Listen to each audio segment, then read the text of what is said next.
नमस्कार प्यारे साथियों, काफी दिन से अपनी क्लास रुकी हुई थी जिसको आज हम आगे को कंटिन्यू बढ़ाएंगे। और क्लास में जो आपका चल रहा था वो मैग्नेट चल रहा था, यूनिट 5 चुंबकत्व।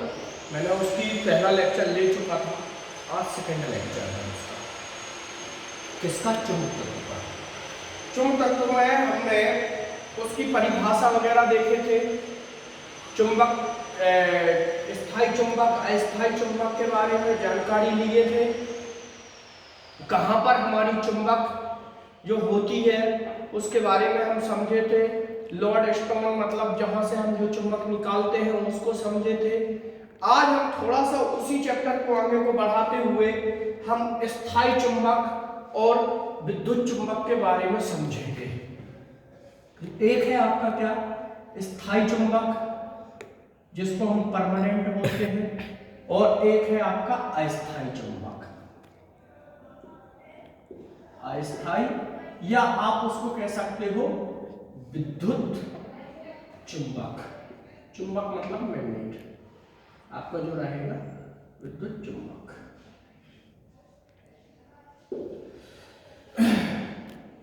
आज थोड़ा सा दोनों के बीच में हम समझेंगे कोई भी चीज को किस तरीके से क्या रहता है। आपका जो मतलब कहना चाहिए स्थायी चुंबक होता है तो इसकी जो चुंबकता होती है, चुंबकता जो होती है किसकी? स्थायी वाले की। इसकी चुंबकता क्या होती है? फिक्स होती है। फिक्स होती है किसकी? स्थायी वाले की। अस्थायी वाला जो होता है इसकी चुंबकता फिक्स नहीं होती, या विद्युत वाला जो होता है चुंबकता फिक्स नहीं होती, या इसको घटाई बढ़ाई जा सकती है। घटाई बढ़ाई जा सकती है। ये आपका उसके अंतर्गत होता है कि दोनों के इसमें जो होता है प्रबलता स्थिर होती है। क्या होती है? स्थिर होती है किसकी? स्थायी चुंबक की। और जो विद्युत चुंबक जो होता है इसमें धारा पर निर्भर करती है। किस पर निर्भर करती है? धारा पर। अब आप बोलोगे कि ये धारा किस प्रकार से है? इलेक्ट्रिसिटी में वही सिस्टम, हमारे उसमें आपका क्या पाया जाता है? करंट पाया जाता है, वोल्टेज पाया जाता है। इसमें ये किस पर निर्भर करती है? करंट पर निर्भर करती है। उसके बाद है आपका नेक्स्ट उपयोग दिशा सूचक। ये क्वेश्चन बहुत पूछा जाता है। क्वेश्चन इस प्रकार से बनता है, किस प्रकार की चुंबक का उपयोग दिशा सूचक में किया जाता है? यह क्वेश्चन ऐसे बनाता है कि किस प्रकार की चुंबक का उपयोग नाभिक करते हैं। नाभिक मतलब जो मतलब नाव वगैरह जो चलाते हैं, या कहना चाहिए जो बड़ी बड़ी पनडुब्बियां चलती हैं, या आपसे कह सकते हैं नौसेना में। नौसेना में किस प्रकार की चुंबक का उपयोग किया जाता है? तो स्थायी चुंबक का उपयोग किया जाता है। किसके लिए किया जाता है? दिशा सूचक। दिशा सूचक मतलब पानी के जब आप अंदर रहते हो तो यहाँ पर आपको दिशा का ज्ञान नहीं होता, और जब दिशा का ज्ञान नहीं होता तो हम स्वतंत्र अवस्था में एक मैग्नेट लटकाते हैं जिसमें दो ध्रुव होते हैं। इससे हमको क्लियर हो जाता है कि N और S ध्रुव कौन से हैं, और उसके फ्रंट और पीछे के जो दोनों में व्यू से हमको उसका ईस्ट वेस्ट निकालते हैं। तो उस तरीके से हम इसका दिशा सूचक में उपयोग करते हैं। आपका इसका विद्युत चुंबक जो होती है इसका दिशा सूचक में उपयोग नहीं किया जाता, कभी भी नहीं किया जाता। इसके बाद में अधिक भार नहीं उठाया जा सकता। जो आपकी स्थायी चुंबक होती है इससे आप अधिक भार, स्थायी का मतलब ये मत समझिएगा कि आप वो पावरफुल है, नहीं। स्थायी का मतलब वो कंटिन्यू रहती है। और विद्युत चुंबक ऐसी होती है जब तक आपका उसमें इलेक्ट्रिसिटी है तब तक आप उसका यूज कर रहे हो, और जब उसमें इलेक्ट्रिसिटी नहीं है तो आप उसका यूज नहीं कर पाते हैं। इसके बाद इसका दिशा सूचक में कभी नहीं किया जाता। जब दिशा सूचक में नहीं किया जाता तो कहाँ किया जाता है? तो आपने देखा होगा, मैंने आपको पिछला वीडियो भी बताया था जिसमें आपने ध्यान से देखा होगा कि आपका एक मतलब फैन का बताया था मैंने, और फैन में आपका ईएमएफ बन रहा था, इलेक्ट्रिक मोटिव फोर्स बन रहा था, वो हो गया। दूसरा आपका उस तरीके से हो गया जो आपके स्पीकर वगैरह होते हैं उनके मैग्नेट में देखना, ये जो होता है अधिक भार, ये क्या होता है? अधिक भार उठाया जा सकता है इसके द्वारा। अधिक भार उठाया जाने का तात्पर्य यह है कि यह पावरफुल चुंबक होती है। कैसी होती है? पावरफुल होती है। और स्थायी चुंबक आपकी पावरफुल नहीं होती है। अब हम पढ़ेंगे यहाँ पर कृत्रिम चुंबक बनाने की विधियां। कृत्रिम चुंबक मतलब होता है आपका जो व्यक्ति के द्वारा जो बनाई जाती है उन चुंबकों के बारे में जानकारी प्राप्त करना, जिसको हम बोलते हैं आर्टिफिशियल बोला जाता है इसको, आर्टिफिशियल चुंबक जिसको हम बनाते हैं उसके बारे में अब हम आगे को पढ़ेंगे।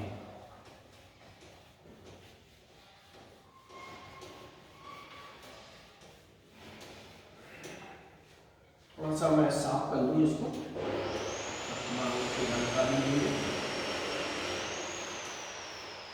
आप लोगों को समझ में तो आ रहा? आप लोग कमेंट नहीं लिखते क्लास में। जितने भी बच्चे वीडियो देखते हैं उनमें से कोई भी बच्चा लिखता कुछ भी नहीं है कि कुछ समझ में आ रहा है या नहीं आ रहा है, ना कोई लाइक करता है, तो पता ही नहीं चलता कि आप लोग वीडियो देखते हो कि नहीं देखते हो। बहुत कम बच्चे बोलते हैं या लाइक करते हैं, लेकिन काफी बच्चे तो कुछ बोलते ही नहीं है, शायद वो मेरे ख्याल से वीडियो ही नहीं देखते हो। इसके बाद जब हम पढ़ेंगे कृत्रिम चुंबक बनाने की विधियां, कृत्रिम चुंबक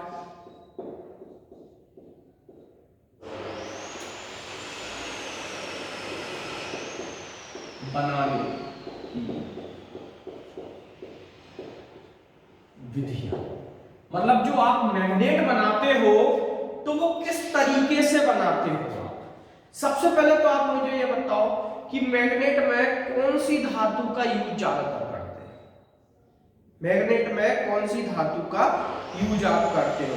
मुख्यतः मैग्नेट बनाने की कितनी प्रकार की विधियां हैं? 3 प्रकार की। कितने प्रकार की विधि है? 3 प्रकार की। वो जो 3 प्रकार की विधियां हैं वो कौन कौन सी हैं? पहली विधि है आपकी स्पर्श विधि, स्पर्श विधि, ये पहली विधि है आपकी। दूसरी विधि है आपकी विद्युत धारा, विद्युत धारा। तीसरी विधि है आपकी कौन सी? तो तीसरी विधि है आपकी प्रेरण विधि,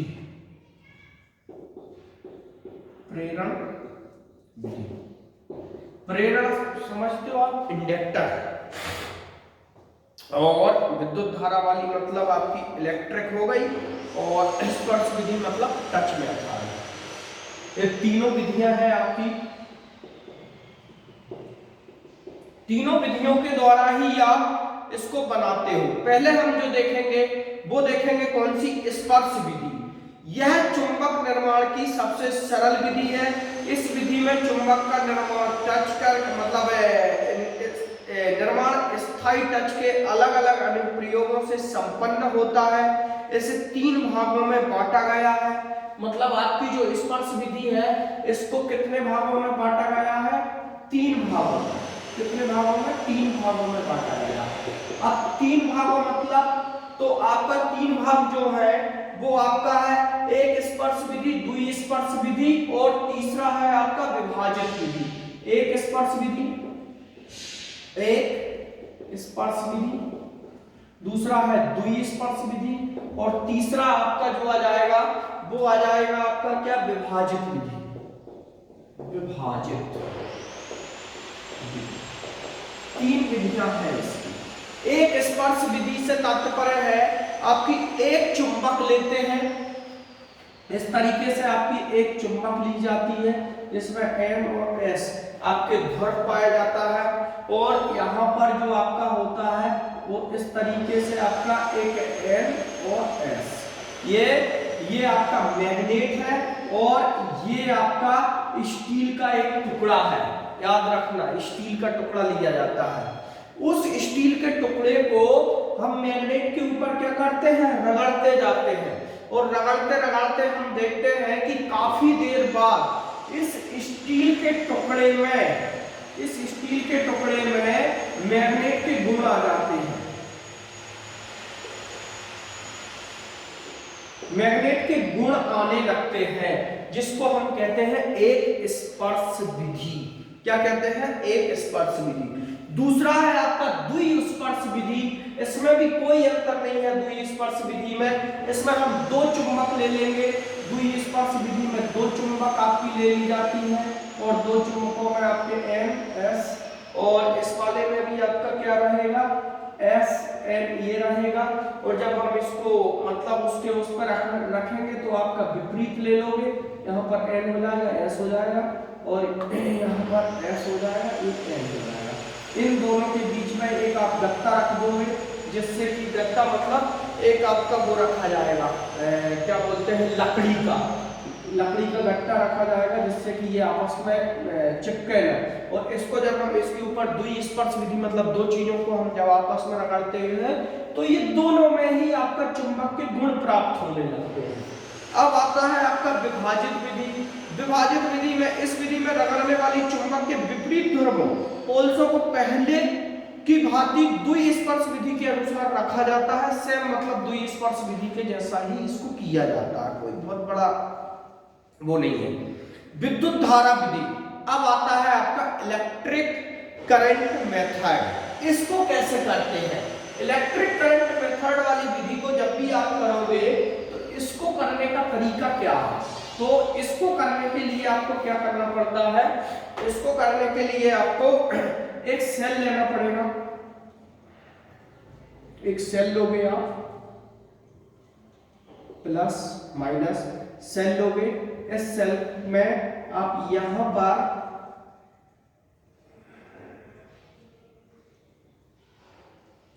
एक कॉइल लपेटोगे।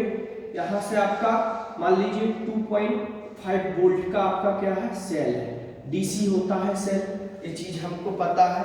और इस सेल को यहाँ पर हम क्या लपेटेंगे, उसमें मतलब ये जो तार लपेटेंगे वो तार काय का होगा, तो इनेमल का तार होता है।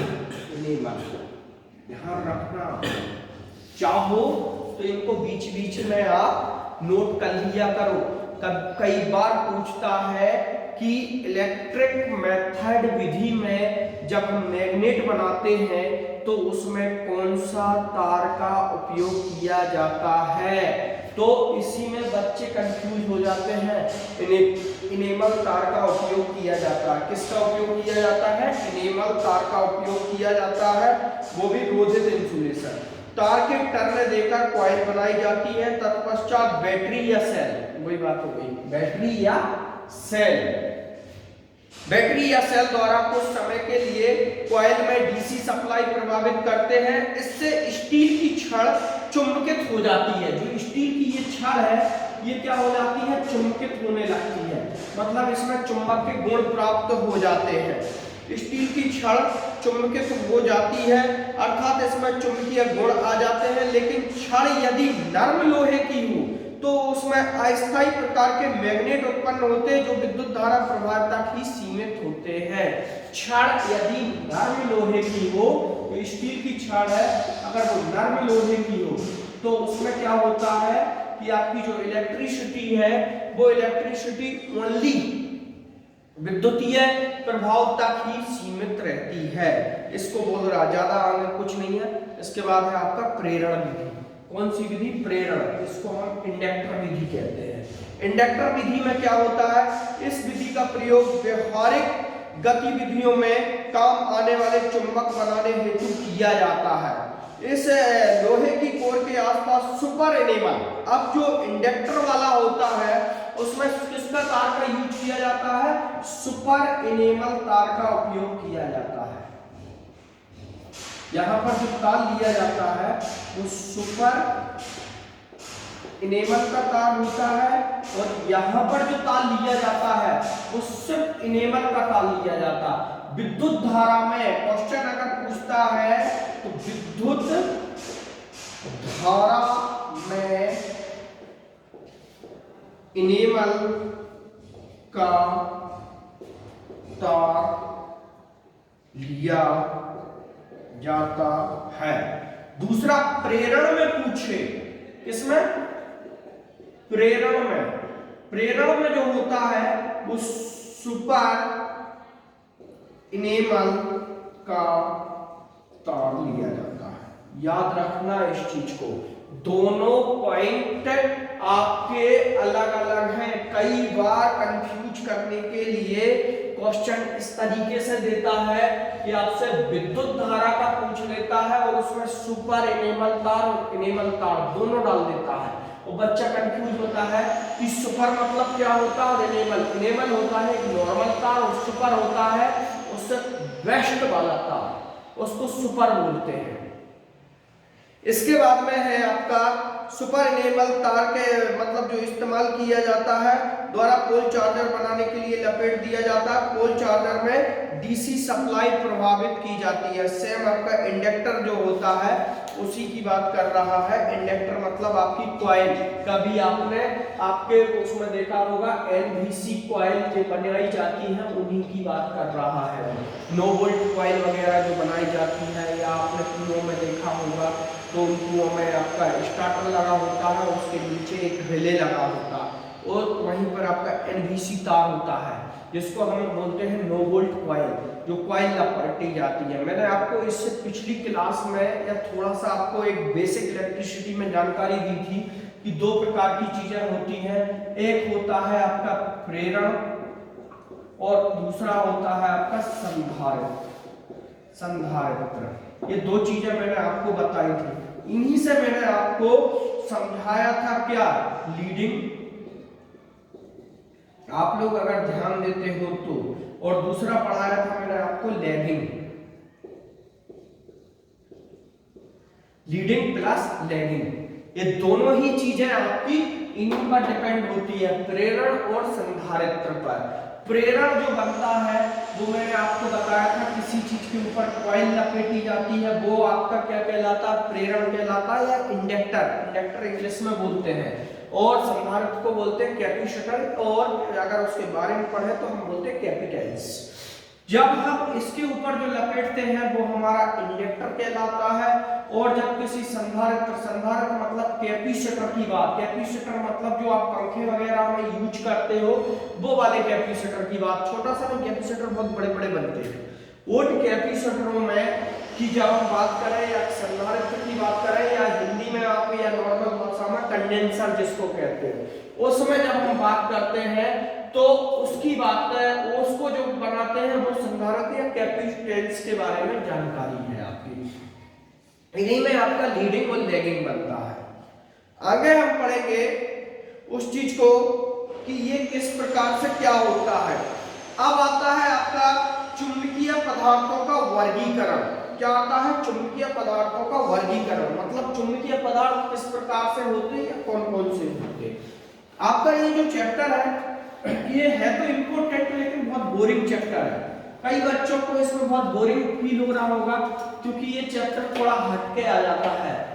मैग्नेट का चैप्टर भरा हुआ है, इसमें 2-3 चैप्टर आपको थोड़ा परेशान करेंगे। एक ये चैप्टर करेगा, और अभी आपने इससे पहले धातुओं वाला चैप्टर पढ़ोगे, इसके बाद जो आएगा उसमें भी आपको थोड़ा बोरिंग फील होगा। क्यों? क्योंकि वो भी आपका जो चैप्टर होता है वो चैप्टर आपका फिटर का सिलेबस आ जाता है उसमें, तो उसमें भी थोड़ा इलेक्ट्रिकल वालों को प्रॉब्लम जाएगी।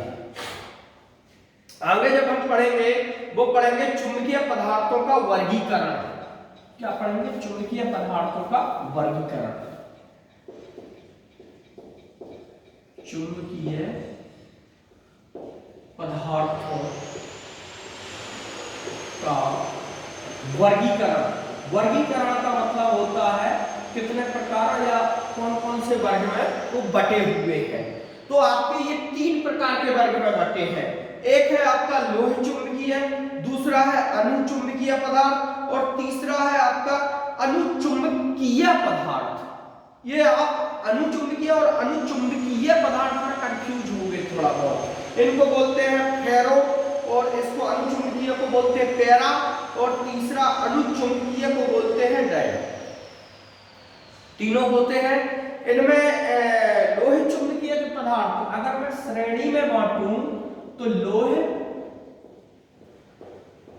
चुंबकीय पहला हो गया आपका और दूसरा जो होगा वो अनुचुंबकीय। अनुचुंबकीय अनु अलग है, चुंबकीय आपका अलग है, ठीक है। और तीसरा जो आपका रहेगा वो रहेगा आपका अनुचुंबकीय। सेम टू सेम आपका इसमें भी रहेगा लेकिन इसको हम साथ में लिखेंगे।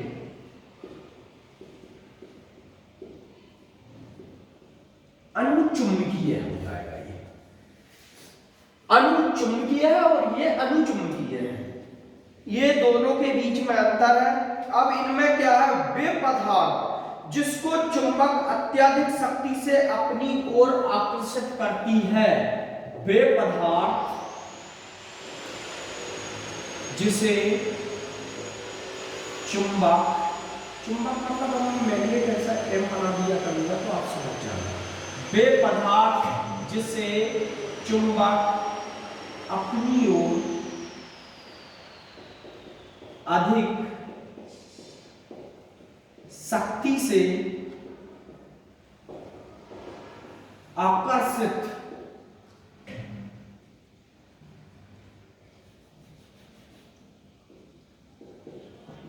आकर्षित करती है, वे क्या कहलाते हैं, लोह चुंबकीय कहलाते हैं। दूसरा, वे पदार्थ जिसे मैग्नेट अपनी ओर कम आकर्षित करते तो है लेकिन कम आकर्षित करते हैं,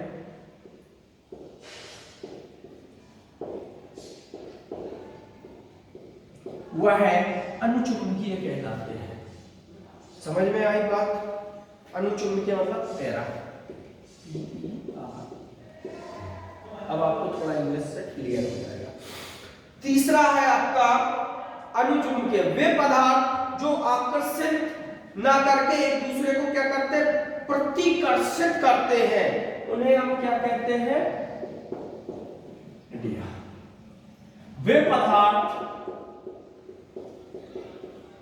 जो मैग्नेट को अपनी ओर आकर्षित ना करके प्रतिकर्षित करें। प्रतिकर्षित मतलब होता है ढकेलना, दूर करना, वो आपके अनुचुंबकीय कहते हैं। अब पदार्थ कौन कौन से हैं, ज्यादा हम डीपली में नहीं जाएंगे, इसमें उदाहरण में सीधा समझ लेंगे। तो आप थोड़ा सा ध्यान रखना, लोह चुंबकीय पदार्थ के बारे में काफी पूछा जाता है कि लोह चुंबकीय के अंतर्गत कौन सा पदार्थ आता है, तो उनके नाम है स्टील, लोहा, निकिल, कोबाल्ट।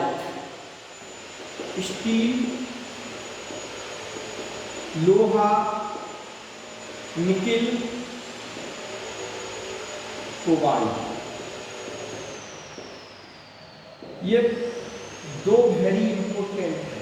इनको पूछता है हर बार कि कौन से पदार्थ में, या पूछ लेते हैं कोबाल्ट किस प्रकार की चुंबक में आता है, तो लोह चुंबकीय के अंतर्गत आता है।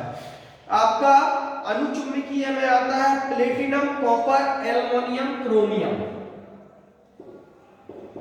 Platinum, copper, aluminium, chromium. समझ में आई बात?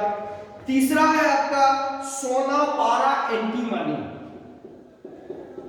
सोना, पारा, एंटी मनी। इनमें आप चाहे तो अपने घर पे यूज करके देख सकते हैं। लोहे को चुंबक के पास में लाना, वो आकर्षित करेगा। निकल कोबाल्ट शायद हो सकता है आपको ना मिले, स्टील में देख लेना। इसके बाद प्लेटिनम कॉपर आपके घर पे मिल जाएगा, एल्युमिनियम आपके घर पे मिल जाएगा, क्रोमियम आपके घर पे मिल जाएगा। क्रोमियम कहाँ मिलेगा, कोई बताएगा मुझे? कमेंट करके बताना कि इलेक्ट्रिसिटी में क्रोमियम का उपयोग कहाँ किया जाता है। आप सभी लोग बताना मुझे कमेंट करके, क्रोमियम वायर का उपयोग कहाँ किया जाता है। इसके बाद आपका नेक्स्ट आता है सोना। आप काफी घरों के में मिल सकता है, लगभग आप उसको मैग्नेट के पास में लाना और देखना, तो वो भी आपकी ओर आकर्षित नहीं करेगा, प्रतिकर्षित करेगा, उसको हटाने की कोशिश करेगा। ये थे आपके इससे अंतर्गत, इसमें और ज्यादा कोई नहीं है। आगे हम पढ़ेंगे चुंबक तत्व के नियम, मतलब चुंबक तत्व के क्या क्या नियम होते हैं, चुंबकीय क्षेत्र किस प्रकार से बनता है, मैग्नेटिक क्षेत्र जो होता है वो किस प्रकार से बनता है। इसके बाद चुंबकता संबंधी महत्वपूर्ण परिभाषाएं देखेंगे, चुंबकीय फ्लक्स देखेंगे। चुंबकीय फ्लक्स इंपॉर्टेंट है इसमें, बाकी ऐसा कुछ भी नहीं है, आगे को फिर ज्यादा कुछ भी नहीं है इसमें। मेन है आपका सबसे ज्यादा इंपॉर्टेंट राइट हैंड रूल्स और left hand rules. Right hand, left hand, ये दोनों मैग्नेट का सबसे इंपॉर्टेंट चैप्टर है। इसको हम आगे की क्लास में पढ़ेंगे। आप में से लोग कमेंट करके बताना कि इलेक्ट्रिसिटी में राइट हैंड का रूल्स का कौन सी मशीन में किया जाता है और लेफ्ट हैंड का कौन सी मशीन में किया जाता है। जब तक के लिए नमस्कार, अगली क्लास में हम बताएंगे क्या करना है।